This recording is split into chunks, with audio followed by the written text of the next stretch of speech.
بقى لنا مدة ما جيناش فيلم من أفلام مارفل نقول عليه إنه فيلم حلو أو فيلم واو يعني، بس الحق يُقال فيلم Guardians of the Galaxy الجزء التالت جامد. سيبك أنت من كل الكلام ده والرغي الكتير، تعالَ نخش في الموضوع على طول، بس قبل ما ندخل في الموضوع ما تنساش لايك، سبسكرايب.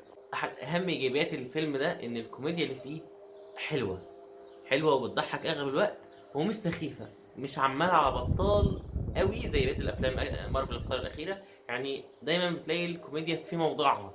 تاني حاجة وهي الأكشن، والأكشن هنا يعتبر أفضل أكشن في ال3 أفلام بتوع Guardians of the Galaxy. تالت إيجابية في الفيلم أو حاجة عظمة في الفيلم حرفيًا وهي القصة. القصة المرّة دي بتتمحور حوالين روكيت راكون، وإزاي اتعمل أصلًا، والفيلم بيحكي عن الteam وهو بيوصل أو بيكتشف طريقة صنع راكون والعالم اللي اخترعه، وبنشوف التيم بتاعنا وهو بيحاول يخرج من المغامرة اللي حطّه نفسه فيها زي كل مرّة. أحد الحاجات اللي عجبتني في الفيلم ده وهو أخيرًا villain محترم. أحلى حاجة في الvillain اللي هو high evolution إن هو مش بيقول لك إن أنا villain عشان كذا ويقعد يبرر لك أنا شرير ليه، ويقعد يحسسك فعلًا إن يعني المفروض تكرهه، لأ هو أنت بتكرهه على طول من تصرفاته وفكره، ومش بيدّيك مثلًا سبب نبيل إن أنت تحبه وتتعاطف معاه أو تتفهم وجهة نظره على الأقل زي ثانوس مثلًا، لأ. هو انا شرير عايز اعمل هدف، الهدف بتاعي كذا، وبعمل حاجات شريره عشان كده، وانا عارف انها شريره ومش بس يعني مش مستعطفك خالص. فالموضوع كان حلو بالنسبه لي، انا عايز فيلن يا جماعه، فيلن وخلاص، انا عندي هدف مصلحتي انا بعمله عادي. هو المفروض ان هو بيجيب كائنات حيه ويقعد يعدل عليها جينيا عشان يتطوروا ويوصل لمجتمع يوتوبيا اللي نفسه يوصل بيه.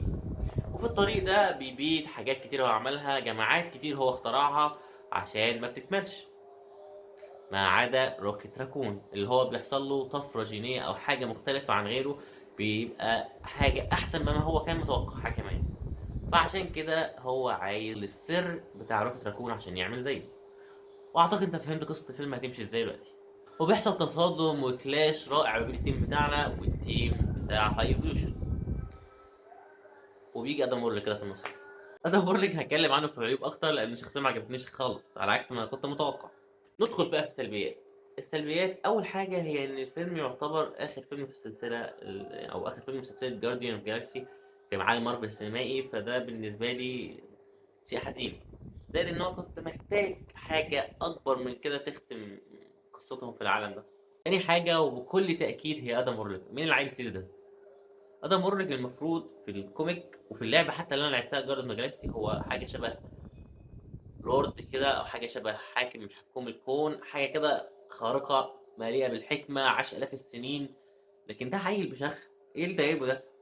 حرفيا كان موجود كوميك ريليف مش اكتر، وكل 5 دقايق تتريق عليه وتديله افيهات سخفت. يعني الكوميديا الوحيده السخيفه بتاعت الفيلم هي الكوميديا اللي كانت موجوده في مشاهد ادم بورج. الفيلم فيه 3 4 حاجات غير منطقيه تماما، منها مثلا مشهد كرينج قوي وغير منطقي، اللي هو بتاع روكيت راكون وهو ما بيقدرش يقتل الفيلن عشان هي I'm the one of the guardian of the galaxy. نعم يعني مش فاهم من امتى يعني، ده انتوا موتين نص تيم قبل، موتين جيش قبلهم، بتتكلم في ايه؟